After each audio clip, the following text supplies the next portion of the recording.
Welcome to our December webinar for the Western Bird Banding Association.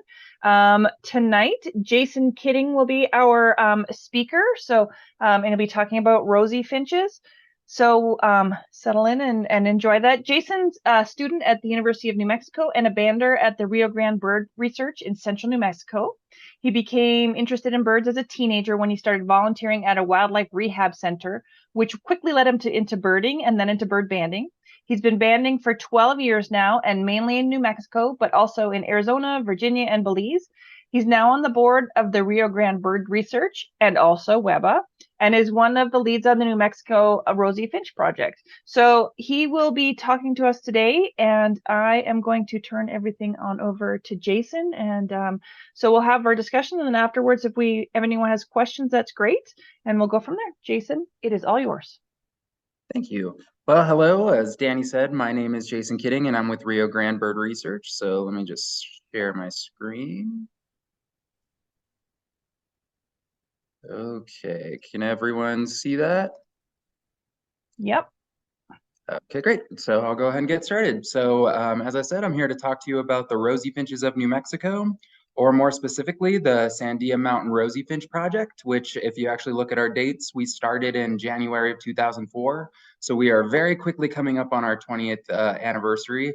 And I believe we have had continuous banding every winter. We've never missed a season. But yeah, so to start out with, it's kind of hard to talk about this project without talking about these two guys. So this is Ryan Bullier and Raymond Van Buskirk, if you don't already know those names. They're, at the time in 2004, were very young up-and-coming ornithologists who were young banders with Rio Grande Bird Research. And our master bander, Steve Cox, these two were bugging him to ban these Rosy-Finches that they heard about up at the Sandia Mountains. Well, he wasn't so into it because that was a lot of work and it was in a very unique spot. So he was like, oh, we'll have you do some surveys. And if you're serious, then we'll think about it. Well, they were serious and they did all of those surveys. So Steve ended up having to do that.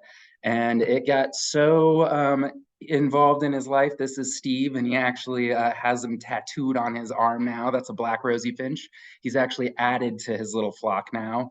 But I always like to state that little fact. That's kind of how it started. Unfortunately, Ryan Bullier is no longer with us. He died a couple years after this project was started in a car accident. So we continue all of this research in his honor. But now that that's been said, let me just give you a little idea of where we're located. So we're located in central New Mexico in the southwestern United States. So that little red dot is Albuquerque, the city that we're based in. Here's a closer look of New Mexico, and that little red blob is again Albuquerque. Here's the Rio Grande River that flows right through the state. And then the Sandia Mountains is this little white squiggle that's directly to the right of Albuquerque. And that's the mountain range that I'm going to be talking about tonight. So now that you know where, let's talk about the birds. So we see all three species of North American Rosy-Finch. So those are the black that you see at the top left, the brown capped on the top right, and then we see two subspecies of the gray-crowned Rosy-Finch, the interior subspecies, which is at the bottom left. It's also called the brown-cheeked. And then we also have the coastal or Hepburn subspecies, which is the gray-cheeked subspecies. And so I'll just go about, talk a little bit about the range of each species. So the black Rosy-Finch, and here the orange represents breeding grounds, blue represents wintering grounds. So they occupy what we call the interior west, mainly in the Rocky Mountains. This is the range of the brown-capped Rosy-Finch, which is almost endemic to Colorado. They have the smallest range out of all the Rosy-Finches. They're also found in a couple areas in northern New Mexico and a single range in southern Wyoming. And then the gray-crowned Rosy-Finch, which has the most extensive range out of all of the Rosy-Finches, it's also the only species to have multiple subspecies. And one thing you may have noticed about all three of these range maps is that southern wintering tip is all about the same spot. And that spot just happens to be the Sandia Mountains. And that's where we just happen to be located. One other thing I do want to note that's not really represented on these maps is there are Rosy-Finches actually at this mountain range, Mount Taylor. This is actually a volcanic mountain range that's pretty small. It's directly west of Albuquerque. Access is very hard, even though there are Rosy-Finches there. So we unfortunately don't do any work there. But I did just want to note that there are also Rosy-Finches in that spot. And okay, and at the top of that Sandia of the Sandia Mountains is the Sandia Crest House, which is where we do all of our banding. The elevation's right there. It's at about 10,600 feet, or just a little over 3,200 meters. So it's a pretty high elevation location.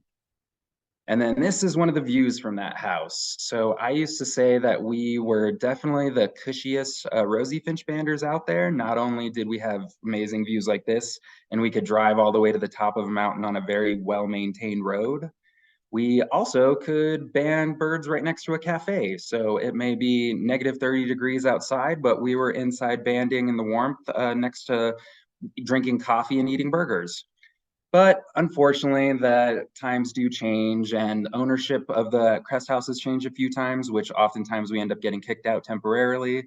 And most recently, because of COVID and another ownership change, we're outside. And here's a younger version of me in the car, do very cold hands trying to write down data. Unfortunately, the last several years, the Crest House is still just used as storage right now, so we are outside in a parking lot. But now I'm going to talk about some of our methods on how we catch these rosy finches. So the first way I'm going to start is talking about how our traps that we've used. So we're not currently using these traps, and I'll talk a little bit more about that later. But I'll go over this is what we've used the majority of the time that we've been banding. And it's a fairly simple trap. It's just a little mesh cage, basically. It's got two entrances on each side, and it's attached to a motor, which actually Steve and Ryan and Raymond just ripped these out of car doors. It's for windows, for raising and closing windows in a junkyard. And that's attached to a wire, this line, which is attached to a car battery, and some buttons. And the idea is we just bait the center of the trap, hit those buttons when the rosy finches go in, and we can select exactly which birds we want to get. And then hopefully when the doors close, there are rosy finches inside. And so once we have the trap set, usually we would have one up on this feeder, and then we have two, like there's one on the bottom left on the ground. We usually have two on the ground. And then once that's set up comes the worst part of the whole process, which is waiting. So unfortunately, rosy finch flocks are, as many other banders may already know, very unpredictable. If it's a good day, they may show up every hour to our feeder. If it's a bad day, there may be 6 hours in between visits. So eventually though, they come in, and they often come in like this. We will often hear them. This video has very quiet, so you can't really hear the birds, but they almost just materialize right out of the sky. And they often fly in very tight flock, and then they'll often circle over the crest house multiple times. And then they almost always land on these same little young aspens every time. And so that's what it looks like when the flock finally does arrive. And then they'll land on these aspens, they'll check the scene out, fly around a few more times, and then eventually they'll finally land on the ground. Then almost inevitably, someone will, since it's a public area, a car door will slam, or a raven flies over, and then the whole flock flies off and the process starts again. But eventually, the birds actually enter the traps. And at this point, everyone's usually holding their breath. We're staring at the traps, trying to see how many birds are already banded, how many aren't, what birds are in the traps.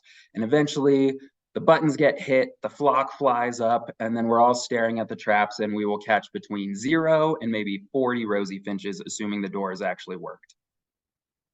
And this is actually our current setup. So we still have the traps available if we need them, but we've actually changed things up a bit now. So we're actually using a mist net. So we have a 30-meter mist net, so it's pretty long, and we just make it into an L shape around the feeder. And so what happens is, as you saw in the video, the rosy finches fly in, usually to those aspens. This is a different angle. They oftentimes will fly over the mist net into the feeder, and then we usually catch them on their way out. But this has been working pretty effectively too the last 2 years now, and we'll be continuing it this year. But somehow we end up with rosy finches in our hands. And once we do that, it's time to age and sex them, which is definitely one of my favorite things to do. So these are two male black rosy finches, and this is one of the main ways that we age the birds. And the top bird is an adult bird, the bottom bird is a young bird in formative plumage, the adult's in basic. And the main thing I want to point out are these greater coverts, or the secondary coverts. But the graders, specifically on the adults, have really dusky, dark centers and broad pink, fresh edging, which is very different compared to this young bird, which has very much lighter, browner centers and a very worn tan edge. Another thing a feature that we like to look at is the webbing of the primary coverts. And this top bird's the adult bird, an adult brown cap, and the adults have a large amount of white, and it has a very sharp contrast to the rest of the dark center of the feather, versus these young brown cap below, which has a very small amount of white, and it just slowly adjusts into that dark part of the feather. Another track that we really like to pay attention to is the median coverts, which is another part of the secondary track, or 3 tracks that make up the secondary coverts. And it turns out these birds can do whatever they want. We have had some birds, which is pretty rare, will retain all of their juvenile median coverts. Some birds replace all of them. The majority of birds tend to have molt limits in there, and they will do all kinds of things. They'll replace them in blocks, they'll replace half, they'll only retain the outer few sometimes, but most of the birds have some kind of molt limit in that tract. Another location, and the last location I'll talk about with their molt, is their upper tail coverts. And what I really want to emphasize with these feathers are the wear. Look at the wear of the center and the tips, and specifically the juvenile feathers have whitish tips. And then if you, in the next photo, I'll show a zoomed in version, but those older juvenile feathers really are worn, and that's something to really keep an eye on, because what happens is, for some reason, a lot of rosy finches lose rump feathers in winter. I don't know if this is because of close calls with predators, if it's fighting with other rosy finches, but either way, they'll lose some feathers and then they grow back in and then they're yellow, which can oftentimes look like a molt limit. So I actually wrongly labeled this a pseudo limit, should really be a fake limit. But the main thing to look at is the center of these feathers and the wear. These yellow feathers here are darker at the centers than the formative feathers over here with the pink. That shouldn't be the case. So that's why it's a molt limit we can't trust. And also these yellow edges are very fresh and thick. And this is the pink, yellows, and reds of bird feathers result from pigments that they eat, carotenoids. Hormones and time of year probably have an influence as well. But that's the main reason why these birds grow in new feathers and they'll have a totally different coloration. Versus down at this lower part, which actually has true juvenile feathers, they are much more worn at the center. These feathers are older than these formative feathers, and they have worn whitish tips, like we saw in that previous picture. But okay, that's all I'm going to mention about molt. But once we have aged that bird, we also want to sex the bird. Luckily, rosy finches are actually relatively sexually dimorphic, meaning they're pretty easy to tell male from female. In general, the males are brighter, especially with more pink on the wings and up the sides. And then the other main way that we actually sex them is their underwing coverts, or as I like to call them, their wing pits. So basically, if you have a pink wing pit, you have a male, and if you have a gray wing pit, you have a female. We do see occasionally with some of the older females, they'll develop a very small amount of pink, maybe down here in the lower part of their underwing coverts. But in general, this holds true. There are very few birds. I think we've only had one bird that actually had quite a bit of pink, like up here in this male up the wrist, but otherwise had nothing else, so we didn't sex that bird. But in general, that's a very rare occurrence for us. Okay, and now that I've taught you about how we sex and age these birds, I'm going to give you a little bit of information about the actual research that we specifically do with these birds. And for starters, I want to show you this graph for a couple reasons. And the first reason I put this on here is to show just how drastically different the numbers of rosy finches at this site changes from year to year. So this right here is up to 600, and it's divided up by the different species. And so I really want to re-emphasize that we really are on the southern extreme of their regular wintering grounds. So even though we see them every year, if there's not much snow further north, these birds don't show up down here. So we really do need the snow further north to push these birds down, which is also why there's such a concern for climate change, and why, as climate change continues to exacerbate, we may not see rosy finches every year at this location. But anyways, the first thing I wanted to mention, numbers vary. Also, the species makeup can change from year to year immensely. And also, each species at some point has been the dominant species in the flock. So for example, these are just a small sample of 4 of the years where black rosy finches were the dominant species in the flock. Here, 4 years where brown caps were the dominant. And then there are 2 years where gray crowns are the dominant. But overall, with all years across the board, we have mainly seen black rosy finches. So about half of all birds banded have been blacks. And then out of the other half, about 30% are brown caps, and then about 20% are gray crowns. I didn't separate the two subspecies, but in general, we do see more interior than Hepburns. And then now some of the more interesting research we've done. So we've done quite a bit of, and we're continuing the radioisotope analysis. And if you're unfamiliar with this kind of work, basically what we do in our case, we're using the element hydrogen, and we take samples from their feathers and measure the ratio of different isotopes of hydrogen in their feathers, and then compare that to a map like this of known measurements across the continent of that same element and its isotopes. And then the idea is we can get an idea of where that bird was when it grew its feathers. And specifically, we use the young birds, so only their tail feathers of the young birds, which are juvenile feathers, meaning they grew that feather in the nest, which means this will give us an idea of where the birds are breeding, and trying to consider that post-breeding dispersal happens for adults. So this gives us a better idea of exactly where they're breeding. And then this is just a preliminary map of all of that. So these are all of the possible areas that the rosy finches we have sampled in the sandias could have come from. And then I'll go through each species individually. The first one is the most interesting that I'm going to start with, and that's the black rosy finches. So on the left, you have all of the possible breeding areas for black rosy finches, and all of the birds that we sampled came from a single mountain range in Utah. That's a really cool data that we want to look and we want more of. One of the things I should note that all of the birds that we sampled for this specific event, all of them came from a single year. So the question is, was it a particularly snowy year that forced those rosy finches from that mountain range down to us? Or is it also a possibility that central New Mexico is an important wintering ground for that specific population? But hopefully we'll continue this data and learn more. Now, this is the brown-capped rosy finch version, and that didn't really tell us as much. It basically told us they're coming from Colorado and New Mexico. We already kind of knew that. And then also the question here is are we seeing birds truly from all of these areas, or is the ratios that we're getting so similar across these areas that we really can't tell the difference, which means we don't exactly know where they're coming from.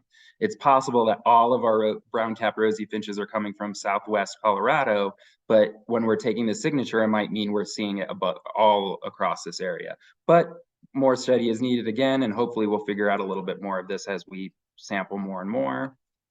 And then lastly, the gray-crowned rosy finch, which is a little bit more interesting than the brown caps. We're particularly zoning in on these areas in Alaska and in Canada, and that's because these are areas we know for a fact the two migratory subspecies we see do breed in these areas. We know it's definitely not the birds in these areas because these subspecies of gray crowns in the Aleutian Islands are non-migratory. They're also very large and very dark. So if we were to somehow amazingly get one in New Mexico, we would immediately know that it's something different and not the part of the subspecies we normally see. And then also the signatures popped up in California and the Sierra Nevada birds. And this is, we're a little confused about. My understanding of the Sierra Nevada birds was that they are largely non-migratory too, and they may only go up and down in elevation. But what's interesting is they're an interior subspecies of gray-crowned rosy finch, and they look almost identical to the others. So in the event that we were to see them in central New Mexico, which doesn't seem impossible, we might not be able to tell the difference between those birds just by looking at them in the hand. But right now, we're actually partnering with U.S. Fish and Wildlife and NMSU to get even more feathers analyzed. So we'll have more data soon with this. And then this brings me to some of our newest research, which is actually RFID tags, which also is occurring in other parts of rosy finch range. So the top two pictures are a male and female black rosy finch, which were some of the first two rosy finches to get RFID tags at our location, which I should also say RFID stands for radio frequency identification. And so basically what happens is each bird gets a normal USGS band, which you see on the left side of this bottom picture, but then all of the birds also get an RFID tag, this green color band. And what this picture doesn't show very well is that in this green color band, there's actually a flare that comes off the side, and in that flare is a pit tag. And then the idea is with that rosy finch when that rosy finch has the RFID tag, it will come to a feeder like this, which has a receiver and an antenna.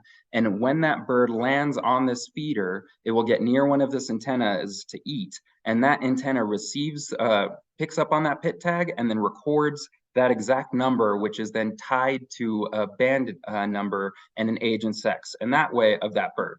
And that way, anytime this bird comes into the feeder, we get a data point. We don't have to be there. We don't have to be watching or recapture the bird at all to know about that. And also what's interesting about this data, not only will it tell us information about the birds across the season, but also when they leave and arrive. But if one of the birds from a different area that got an RFID tag, like in Utah, were to show up here, this receiver will still record that information. Just like if one of our birds shows up at one of their stations, it will also record that data. And then I'm going to show you this map again. So this is where we are right now, and this is where we have one of our feeders. And one of the work that we're trying to do this year and in the coming years is we also want to add 2 more feeders like this in banding stations in the Sangre de Cristos further north. And this is really just to give us a better idea of how the birds are moving specifically in New Mexico. And then this is actually some other telemetry work we did with rosy finches. So this is, we no longer are doing this work, but I thought I'd at least mention it. So we did put radio transmitters on certain rosy finches. They had to be within a certain weight range. So they were definitely the heavier rosy finches. And then it was a bit archaic with the way we did it. So the point of this work was to find out where they were roosting at night.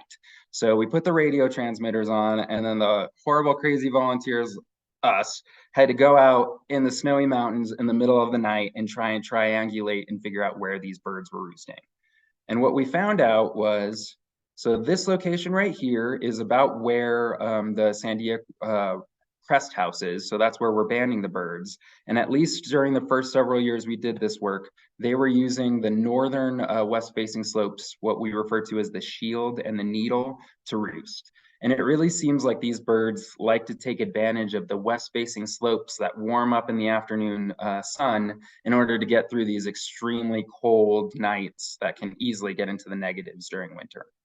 But we are no longer doing this work. It was some interesting work, but I know for me, I don't want to go out there anymore in the middle of the night and do this, but we have got other research that we're doing, so we're still occupied. And then the last several things I'll talk about are just some interesting other data points that we like to take with rosy finches. So this is one thing we refer to as bob, which is actually black on bill. So this is a breeding characteristic, and all 3 rosy finch species show this. I believe also the Asian rosy finch also shows this. But basically, when they first show up in early winter, most rosy finches have very yellow beaks with a very tiny black tip. And as the winter progresses, that black tip slowly grows and creeps up the bill until it's totally black, like the bird you see on the left. We record this on all birds throughout the season. We haven't really analyzed the data, so we haven't noticed much between species or between sex. Oftentimes it seems to vary amongst the individual, but it is interesting and we always like to record it. Also, it's so striking to see these birds at the end of the season in March, right before they leave, when they have solid black bills, especially the black rosy finch. Another thing that we're actually finding really interesting looking at these birds is we occasionally get these great crowned rosy finch influxes. So like I said before, they're usually the least common bird in the flock, but occasionally we get a ton. And when we do, we see intergrades between the 2 species, which we really want to learn more about this. So the top 2 pictures in this collage represent the most pure, or what we believe are the pure subspecies. And then it's kind of a climb at the bottom, ranging from birds that are mainly Hepburns with some brown creeping into their cheek, and then some birds that are mainly interior with a little bit of gray creeping below their eye. This bird in particular in the middle right, I believe, is probably the closest to an F1 generation bird or a true intergrade between 2 pure parents. It really just looks like someone wiped the bottom edge of a Hepburn's face away. And this bird, I don't know why, was definitely one of my favorite birds. He was just such a pretty bird. We've also seen some other just interesting birds in this I think we've banded close to 2,000 Rosy-Finches, something like that. But this young female black Rosy-Finch was leucistic, or partially albino, as some people refer to it. And she had symmetrical eye arcs on each side that were white. She also had a little white leggings, which I thought was so cute, and a lot of white in her undertail coverts. She's I believe, the only Rosy-Finch that we've encountered that was leucistic. And then this was another really interesting bird. He wasn't leucistic. He did have some kind of interesting white and gray in his crown, but this adult male black had pink in his crown, and he's the only bird we've ever banded with pink in the crown. We banded him as an adult in 2019, but what was interesting is the American Birding Association had a trip out here to the Rosy-Finches the year before and actually photographed him unbanded the year before. We assume it's him. He had the exact same little interesting pattern in his crown, this kind of gray and white. Usually they're just this gray color, and he had the same pink pattern in his forehead.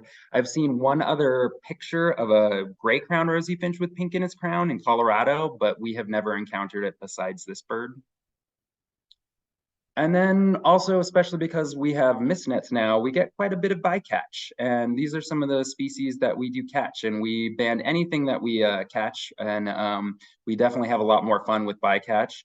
We very rarely get Steller's jays, but they're definitely around. We band quite a few hairy woodpeckers, and we've actually have several that we see every year. I think our oldest female is on 8 years old now. We also catch tons of mountain chickadees. We see white-breasted and red-breasted nuthatches. We're a little bit too high in elevation for pygmy nuthatches. Some years, which last year luckily was one, we get huge numbers of Cassin's finches, which you see right here in the middle. And then also last year was a really good year for pine siskins, although I don't know if you saw when I had the picture of the receiver for the RFID reader, I kind of cheated and I put a thistle feeder there. So I'm going to do that again this year and hopefully get some pine siskins. I'm really hoping for a red poll. And then we also see quite a few dark-eyed juncos, and we see all kinds of different subspecies. Our main subspecies that we see is the gray-headed. That's also the local breeder at that location, but they're year-round residents here. Last year, we actually had a white-winged junco hanging around, which everyone was calling me crazy because I think I wanted that bird more than I wanted half the Rosy-Finches, but I love juncos, so they're a species that really fascinates me. But that's my presentation for Rosy-Finches. I would like to, sorry, I felt like I sped through that a little bit fast, but I do want to acknowledge U.S. Fish and Wildlife Service and New Mexico State University. Those two groups in particular really came together and helped us make the RFID project here in New Mexico a reality. They also have really done a lot of work in a new grad student in getting more of our data analyzed and more feathers analyzed too for radioisotope analysis. I'd also like to thank University of New Mexico for doing all the previous radioisotope analysis, and Wild Birds Unlimited for donating all of the seed we use for this project. They have for 5 or 6 years now, so without them, this project would not be possible. And then specifically some shout outs, Steve and Nancy Cox. They make everything with Rio Grande Bird Research possible. We could not do anything without them.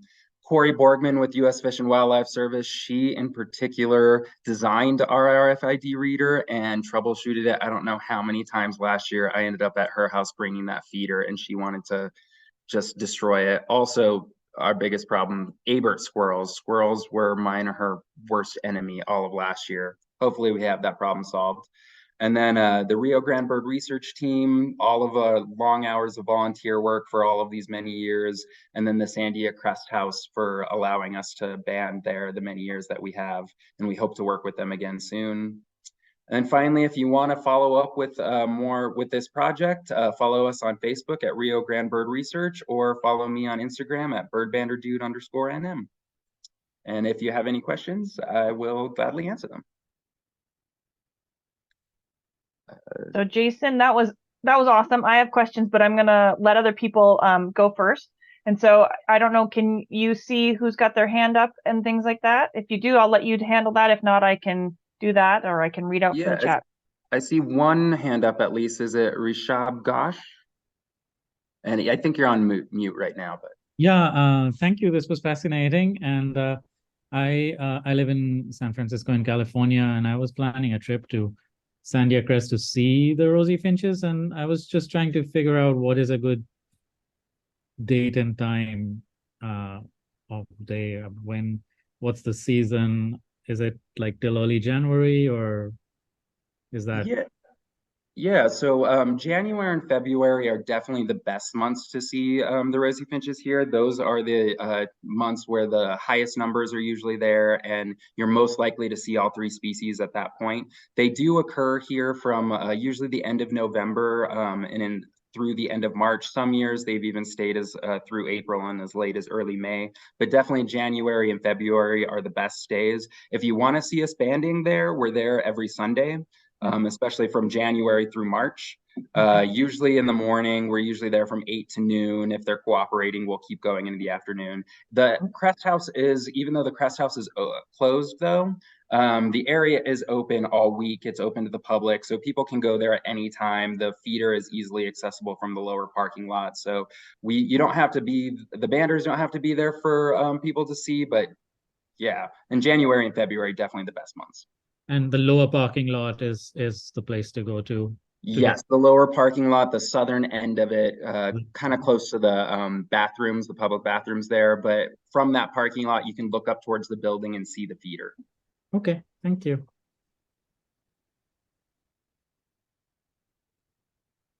we have other questions? Well, I have a question. So you have your RFID feeder, so you can see how many birds are coming to your feeder. Are there any other places with that RFID technology where you get these rosy finches appearing? The only areas that I know of, and I think some of them may actually be on this talk tonight, are in Utah, maybe Idaho. I don't know the exact locations, but those are, I believe, the only states that I'm aware of doing that right now. I want to say Colorado was maybe thinking about it. I don't know if they are yet.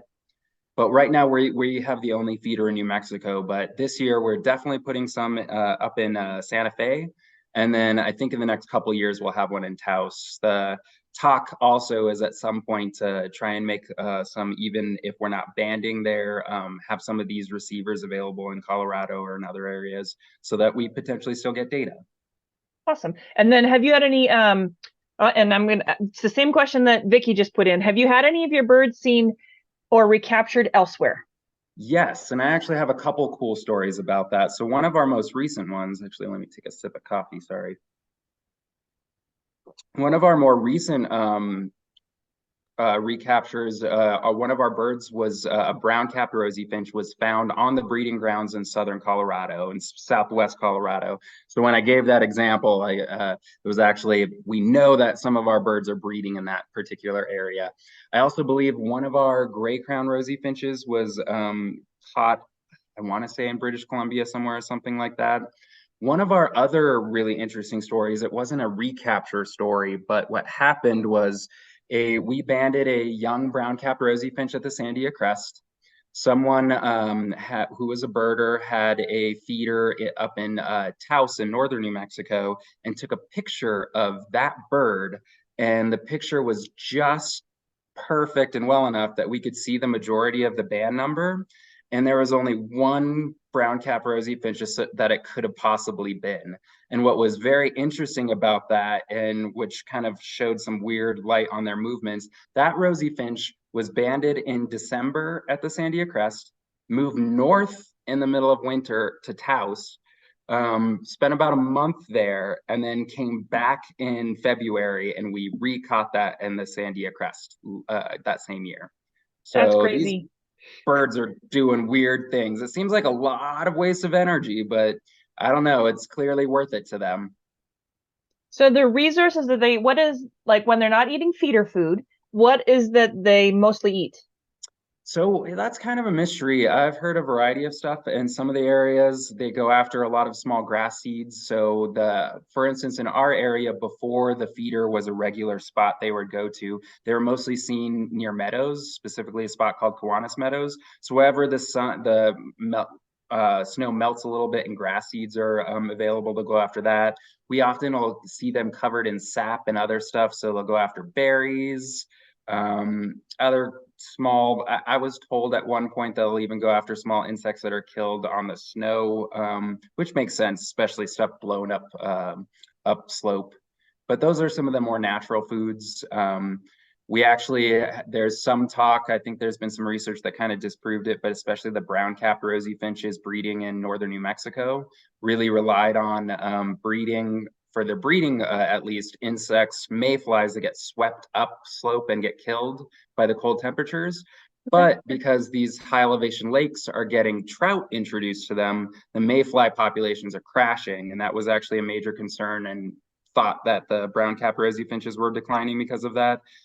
The problem with that is there are other areas in Colorado with heavily stocked lakes where the populations are doing really well, so we really don't know. Also, the areas they're in northern New Mexico are just very isolated and hard to get to.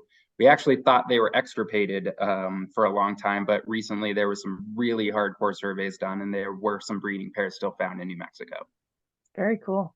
We have another question from Frank, and he says, what kind of seeds are in your feeders?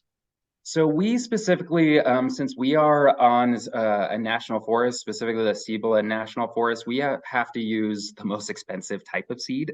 We have to use no mess, or basically it's shelled. And the reason is it won't germinate because we don't want to introduce any non-native plant species into that high elevation environment. But yeah, the patio mix specifically, I think is what it's called at Wild Birds Unlimited, is what we use. A lot of other places, their favorite is sunflowers, so sunflower chips. Our type has a little bit of millet mixed in. And one thing we actually do record every time we ban the birds too is if there's seeds in the crop. And for the most part, it's mainly sunflower chips, although we do see millet in there, but sunflower is their favorite. The junco gets the millet. Yes, the junco definitely gets the millet. It's always funny when we were using traps too to see these rosy finches staring at the food, getting hungry, wanting to go in, and these juncos are sitting on the pile just eating because they know we're not after them. Another question from Connor. What makes their breeding ranges so small and isolated from each other? Is there a particular habitat in these locations that make them ideal, or is it just their low dispersal? I wish I had a better answer for that. So, well, for one, I'll say it really is the habitat that truly does isolate them. These birds are true high elevation, far north alpine tundra birds. So where they're coming right now, where it's mostly mixed pine, is actually not anything like what they breed in. So they really need these cold, little rocky, mostly alpine habitat, and they breed in rock crevices. So, and especially in the interior west, that really only exists up at the highest above tree line area. And then the further north you go, then it becomes more available at lower and lower elevation. And especially, I think that's why gray crowns have been able to diversify so much, is where they're dominant, there's just so much more habitat available, and then you become more and more isolated as you get further down. But especially the black and the brown-capped rosy finch, those maps that I showed, their breeding range almost matches perfectly with each little high elevation peak that goes above tree line. They're kind of like the pikas of the bird world, it sounds like. They really are. That's a good description, actually. They're just as cute too. Of course. Okay, another question. Oh, Connor, did you want to follow up on that? Oh, I was just saying thanks. That is Nice an to see you, interesting Connor. answer. I wasn't. It's nice to see you as well. But yeah, that is. I was just kind of looking at range maps and I was like, wow, they're really particular. But it makes sense if they're really looking for that high alpine. There's only certain mountain ranges that are going to allow that. Exactly, especially the brown caps, which is my personal favorite rosy finch. It's also hands down the pinkest out of all three. And another question from Trisha. What is the life expectancy of an RFID tag? How do you deploy one on a bird? So it's actually, since it's for the life of the bird, so it doesn't have to be charged or anything. It actually is basically how do I explain this? So when that bird lands on that antenna, the antenna actually causes the RFID tag, which just has the normal little number inside. It kind of charges it and sends that information to the receiver. So the idea is it never has to be charged. We never have to worry about a battery, so it can live just as long as the bird, which we know these birds live about 10 years plus, so that's the longevity record. And we just put them on if there are any banders who are familiar with other color bands, where you have that little kind of spatula. You just open it, widen it a little bit, slide the bird's leg on, and then kind of just push right on. That's exactly how we put these bands on. For all intents and purposes, that particle in the tag is the same thing that's in your credit card. So the same thing that reads your credit card number, same wire that's in your card is in that little tag. So it's a technology that's well used and well known. Another comment from Frank here. I saw 100 red crossbills at the feeder a week ago, above the feeder in the pines. Is that common throughout the winter? It is. They can actually vary quite a bit from year to year. Last year we had a decent number of them, but we had a pretty good pinecone year this year, especially with ponderosa and the fir trees. So I think it's going to be a really good year for the crossbills. We have unfortunately never caught them at this location. They never come to our feeder. At least I've never seen them stop at the feeder. They are always in the pine trees around it, and most often, which I'm going to try and make it happen again this year, they will come down to little water sources, and especially at the crest, these rocky areas where water will form, especially from melt from the snow, they will come down to and drink. So last year I tried too late, but I actually tried putting a little bowl with water right next to the feeder, hoping the crossbills will come in and check that out, and maybe we'd ban some, but yeah, it is. And in some years, actually, a couple of years ago, there was something like 500 or 600 spending the winter up at that crest. So it can vary a lot according to the pine cones. Wow. Another question from Jana. Jana, how far is the range for the RFID sensor?